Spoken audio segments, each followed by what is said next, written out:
জিন্দেগির মধ্যে আজকে আপনি কতটা আলসি করছেন, কিন্তু লক্ষ্য করে দেখুন আল্লাহর নবীর সাহাবীরা মুতার যুদ্ধে কিভাবে অংশগ্রহণ করলো। আল্লাহর নবী সাল্লাল্লাহু আলাইহি ওয়াসাল্লাম একজন সাহাবীকে হিরাক্লিয়াস নামক একজন বাদশার নিকটে চিঠি দিতে পাঠিয়ে দিলেন। আল্লাহর নবী ইসলামের দাওয়াত পাঠালেন। ওই ব্যক্তির সভাসদদের মধ্যে একজন ব্যক্তি ওই ব্যক্তিকে হত্যা করে দিলেন, শহীদ করে দিলেন। আল্লাহর নবীর কাছে খবর পৌঁছে দেওয়া হলো। আল্লাহর নবী যখন এই খবর পেয়ে গেল, নবী পাক সাল্লাল্লাহু তাআলা আলাইহি ওয়াসাল্লাম সাহাবায়ে কেরামকে ডাকলেন। ডাকার পরে বলে, হে আমার সাহাবাগণেরা শোনো, আজকে তোমাদেরকে যুদ্ধে যেতে হবে। আল্লাহর নবীর 3000 সাহাবা ওই জায়গায় উপস্থিত ছিল। আল্লাহর নবীর প্রত্যেকটা সাহাবারা বলছে, লাব্বাইক ইয়া রাসূলুল্লাহ, হে আল্লাহ রাসূল লাব্বাইক, আমরা উপস্থিত আছি। আপনি যেটা বলবেন, যখন বলবেন, যেখানে যুদ্ধে যাওয়ার কথা বলবেন, আমরা সাহাবায়ে কেরাম আপনার সঙ্গে বা আপনার অনুমোদন নিয়ে যুদ্ধ যেতে রাজি আছি, যুদ্ধ করতে যেতে রাজি আছি। আল্লাহর নবী সাল্লাল্লাহু তাআলা আলাইহি ওয়াসাল্লাম দয়ার নবী পয়গম্বর আমার ঘোষণা করে দিলেন, হে সাহাবারা তোমরা শুনে নাও, তোমাদের মধ্যে থেকে আমি জাইদকে খাড়া করে দিলাম। এই জাইদ হবে তোমাদের যুদ্ধের জন্য সেনাপতি। আর এই জাইদ যখন শহীদ হয়ে যাবে, তখন তোমাদের যুদ্ধের জন্য সেনাপতি হবে আমার চাচাইতো ভাই জাফর বিন আবু তালেব। আর এই জাফর বিন আবু তালেবও যখন শহীদ হয়ে যাবে, তখন এই যুদ্ধের সেনাপতি হবে আব্দুল্লাহ বিন আরওহা। আর এই আব্দুল্লাহ বিন আরওহা তিনিও যখন শহীদ হয়ে যাবে, হে মুসলমানের জামাতেরা, হে সাহাবায়ে কেরামরা, তোমরা শুনে নাও, ওই অবস্থায় তোমরা একটা কাজ করবে। তো আল্লাহর নবীকে জিজ্ঞাসা করা হলো, ইয়া রাসূলুল্লাহ, ইয়া হাবিবাল্লাহ, আমরা কি কাজ করব? তো আল্লাহর নবী বলতে আছেন, শোনো, তোমরা তোমাদের মধ্যে থেকে একজন ব্যক্তিকে যুদ্ধের জন্য সেনাপতি বানিয়ে নেবে, বানিয়ে নিয়ে তোমরা যুদ্ধ করবে। বাবা জীবন ভাইয়েরা, যেই বাদশা হিরাক্লিয়াসের সঙ্গে যুদ্ধের সম্ভাবনা তৈরি হয়েছিল, ওই বাদশা হিরাক্লিয়াসের পক্ষে 2 লক্ষ আপনার সৈন্য ছিল। আর আল্লাহর নবী সাল্লাল্লাহু আলাইহি ওয়াসাল্লাম ওই 2 লক্ষ সেনাবাহিনীর আপনার কিনা মোকাবেলা করার জন্য মাত্র 3000 সাহাবীকে আপনার রেডি করেছিলেন। এবার বলেন যে আল্লাহর নবীর যুগে ওই 3000 সাহাবী 2 লক্ষ সৈন্যের বিরুদ্ধে যুদ্ধ করার জন্য রাজি হয়ে গেছিল, প্রস্তুত হয়ে গেছিল। আজকে যদি আপনাকে বলা হয় যে আমরাও যতজন আছি ওরাও ততজন আছে, ওদের সঙ্গে যুদ্ধে যেতে হবে, যদি ওই যুগ যদি থাকতো, আমি আপনি থাকতাম বাবা জীবন? আল্লাহর নবীর সামনে যদি থাকতাম, আমরা যে সেন্টিমেন্ট নিয়ে বর্তমান সময়ে চলি, তা আল্লাহর নবীর যুগে যদি আমরা থাকতাম, তাহলে পারে আমার মনে হয় যে আমরা নবীর ওই মাহফিল ছেড়ে পালিয়ে যেতাম। জি, আমাদের ঈমানটা এত দুর্বল, এত আলসেমি ভাব আমাদের মধ্যে। একটা জিনিস আপনারা এখনো ব্রেনে ঢুকেনি বাবা জীবন ভাইয়েরা, আল্লাহর নবী তিনি খবর দিচ্ছেন যে জাইদ হবে তোমাদের যুদ্ধের প্রথম সেনাপতি। আর জাইদ যখন শহীদ হয়ে যাবে, এই জাইদ শহীদ হয়ে গেল, দ্বিতীয় সেনাপতি হবে জাফর। এবার বলে জাইদ তো জেনে নিল যে আমি শহীদ হয়ে যাবে, জানলো না? জি, জাইদ জেনে নিল যে আমি শহীদ হয়ে যাব। তো আপনার কোনো ব্যক্তি যদি জেনে নেয় বা বুঝে নেয় যে আমাকে ওই জায়গায় গেলে আমার শেষ দিন, মারা যাব, মৃত্যু হয়ে যাবে, শহীদ হয়ে যাব, আমি আপনি যাব ওই জায়গায়? জি, যাব না, না না না না, কোনোভাবেই যাওয়া সম্ভব হবে না।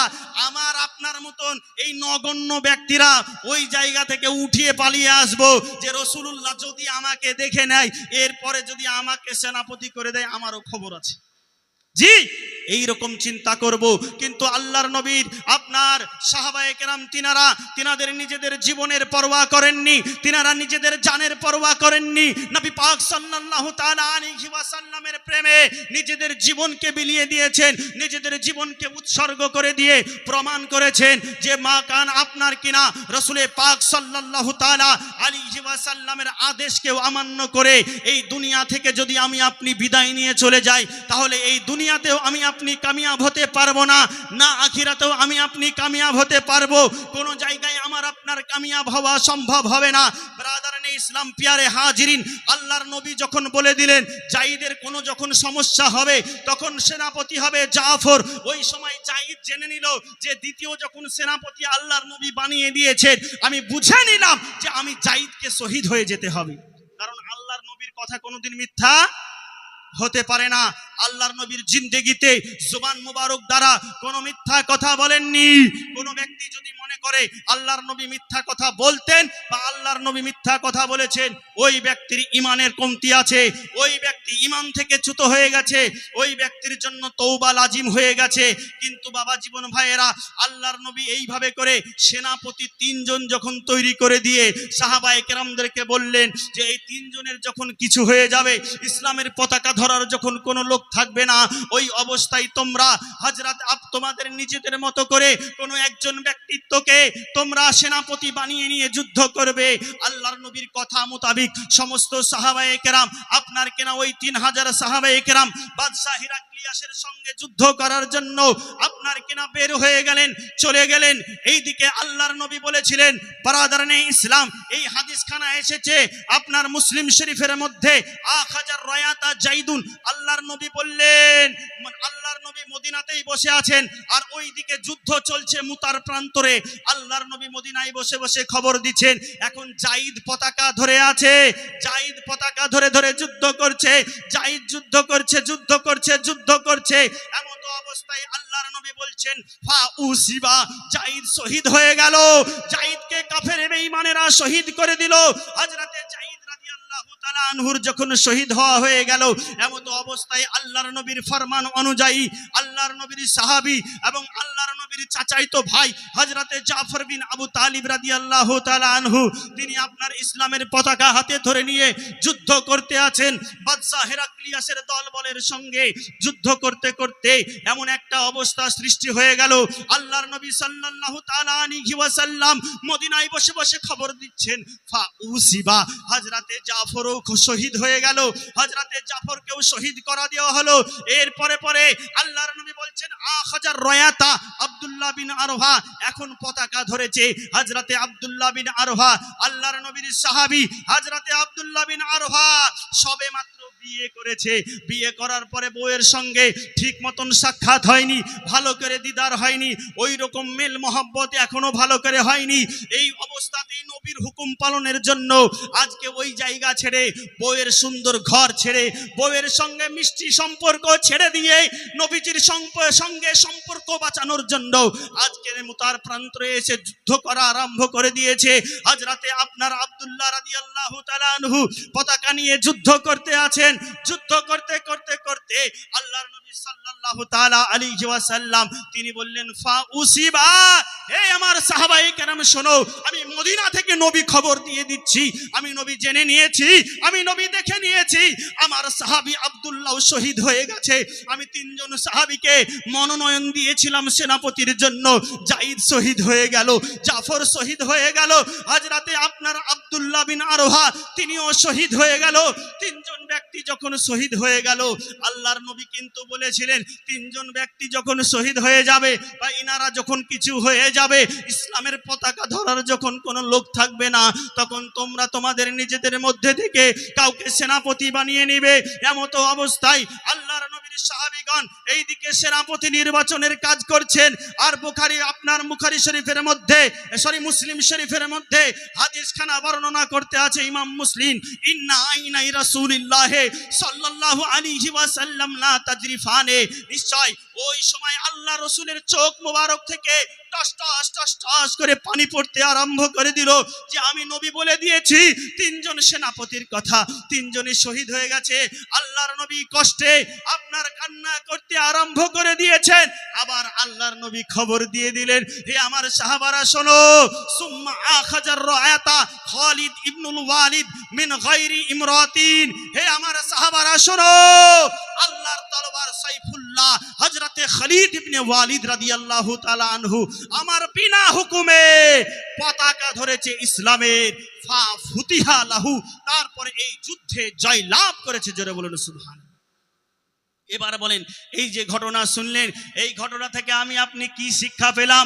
আমি আপনি এটাই শিক্ষা পেলাম যে আল্লাহর নবী আগেই ঘোষণা করে দিয়েছেন, জাইদ তুমি তো যাবে, তোমার জান থাকবে না, শহীদ হয়ে যেতে হবে। জাফর তুমি তো যাবে, তোমার জীবন থাকবে না, শহীদ হয়ে যেতে হবে। আব্দুল্লাহ তুমি তো যাবে, তোমার জীবন থাকবে না, শহীদ হয়ে যেতে হবে। আজ আপনাকে বলতে চাই মুসলমান, আজকে আল্লাহর নবীর সাহাবীরা নিজেদের জানের পরোয়া না করে, নবীকে মোহাব্বত করে, নবীকে ভালোবেসে, নবীকে প্রেম করে তিনারা নিজেদের জিন্দেগিকে শেষ করে দিয়েছেন, নিজেদের জীবনকে আল্লাহর রাস্তায় কুরবানি করে দিয়েছেন। আর আমি আপনি সামান্য এই ঠান্ডার সময় মিসওয়াক করতে ভয় পাই, আমি আপনি সামান্য ঠান্ডার সময় নামাজে যেতে ভয় পাই। ও পিয়ারে হাজির, এই নামাজ আপনাকে পড়াই লাগবে। শুনুন, মশলা যতই শুনবেন না কেন, মশলা তো শুনতেই হবে, তার সাথে সাথে নামাজ পড়তে হবে। কারণ নামাজের ব্যাপারে সিহাসিত্তার মধ্যে হাদিস এসেছে, নামাজ হচ্ছে মুসলমান এবং কাফিরদের মধ্যে পার্থক্যকারী। অতএব আপনি নামাজ পড়েন না, কিন্তু হাদিসের মধ্যে কি বলা হলো, নামাজ হলো এমন একটা জিনিস, এই নামাজের মধ্যে মানুষের পার্থক্য হয়ে যায় ওই ব্যক্তিটা মুসলমান না কাফির। বাবা জীবন ভাইরা, তা বলে আপনি ভাববেন না যে ফতোয়া আপনাকে দিয়ে দিলাম। হ্যাঁ, ফতোয়া আপনাকে দিচ্ছি না, কিন্তু এটাই ফতোয়া যে নামাজ মুমিন এবং কাফিরের মধ্যে পার্থক্যকারী। অতএব মুসলমান, আমাকে আপনাকে আল্লাহর হুকুম মান্য করতে হবে, নবীর হুকুম মান্য করতে হবে। আল্লাহর পাক রব্বুল আলামিন এবং তিনার নবী আমাকে আপনাকে নামাজের জন্য হুকুম দিয়েছে। আমাকে আপনাকে নামাজ আদায় করতে হবে, এবং নামাজ আদায় যদি আমি আপনি না করি, তাহলে আমার আপনার পূর্ণ মুসলমান হওয়া হবে না। অতএব ব্রাদারান ইসলাম, পিয়ারে হাজিরিন, আমি আপনাদের নিকটে আবেদন করব যে আপনার এখন বর্তমান যুগে যুদ্ধের প্রয়োজন নেই, বর্তমান যুগে কোনো ঝামেলায় জড়ানোর প্রয়োজন নেই। আজ বর্তমান যুগে আল্লাহর নবীর সাহাবীরা নিজেদের জান দিয়েছে, কিন্তু আপনি কি পারবেন না আপনার জীবনের মধ্যে কিছুটা সময় আল্লাহর জন্য দিতে? ওই পারবেন না গো? জি, পারতে হবে। আল্লাহর জন্য সামান্য কিঞ্চিত সময় আপনাকে বের করতে হবে। আজ আপনি বের করবেন না, কিন্তু মনে রাখবেন ওই রুজি আল্লাহর পক্ষ থেকেই আসছে, ওই রিজিক আল্লাহর পক্ষ থেকেই আসছে। আজকে যেই আল্লাহকে আমি আপনি মানতে পারি না, যেই আল্লাহর কথা মোতাবিক চলতে পারি না, আল্লাহর কথাকে মান্য করে আমরা চলতে পারি না, সেই আল্লাহর পক্ষ থেকেই আমার আপনার জন্য আজকে কিন্তু রুজি আসছে। মুসলমান, মনে রাখতে হবে, আল্লাহ যদি ইচ্ছা করেন আমাকে আপনার রুজি বন্ধ করে দিতে পারেন। আল্লাহ যদি ইচ্ছা করেন আমার আপনার নাক দিয়ে যে নিঃশ্বাস প্রশ্বাস হচ্ছে, যে অক্সিজেন আমি আপনি নিচ্ছি, এই অক্সিজেন আল্লাহ চাইলে বন্ধ করে দিতে পারে। কিন্তু আল্লাহ হচ্ছে রহমান, আল্লাহ হচ্ছে রহিম, আল্লাহ হচ্ছে মালিক, আল্লাহ হচ্ছে কুদ্দুস জব্বার সত্তার গফফার। এই মহান আল্লাহ পাক আল্লাহ তাআলা আমার আপনার মতন গুনাহগার উম্মতদেরকে এতটা ভালোবাসেন, এতটা ভালোবাসেন, এতটা ভালোবাসেন যে আজ দুনিয়ার বুকে থেকে আল্লাহ পাক রব্বুল আলামিনের আমরা ইবাদত না করেও, আল্লাহ পাককে না ডেকেও, আল্লাহ পাকের সঙ্গে সেই রূপ সংযোগ না করেও আজ আল্লাহ পাক আল্লাহ তাআলা আমাকে আপনাকে আজ দুনিয়ার মধ্যে আপনার কিনা রুজি দিয়ে থাকেন। আল্লাহ আমাদেরকে অক্সিজেন দিয়ে থাকেন। আজ বাচ্চা ছেলে হয়, ওই বাচ্চা ছেলের মুখে মায়ের স্তন কি করে চুষতে হবে এটা ওই বাচ্চা ছেলেকে শিখাতে হয় না, মহান আল্লাহ পাক রব্বুল আলামিন তিনি শিখিয়ে দেন, ওই বাচ্চা ছেলেরও রুজি পায়। আপনার কোনো ব্যক্তি আপনার যখন খাবারের অভাবে মারা যায়, দুনিয়ার মধ্যে স্যালাইন প্রথার মাধ্যম দিয়ে, স্যালাইন ব্যবস্থার মাধ্যম দিয়েও আল্লাহ তার রুজিকে জোগাড় করে দেয়। অতএব মুসলমান, আল্লাহর পথে থাকতে হবে, আল্লাহর কথা মানতে হবে, আল্লাহর কথা মোতাবিক চলতে হবে। যদি আপনি আমি আল্লাহর কথা মোতাবিক চলতে না পারি, না আপনি কোনোদিন সাকসেস হতে পারবেন, না আপনার সফলতা আসবে।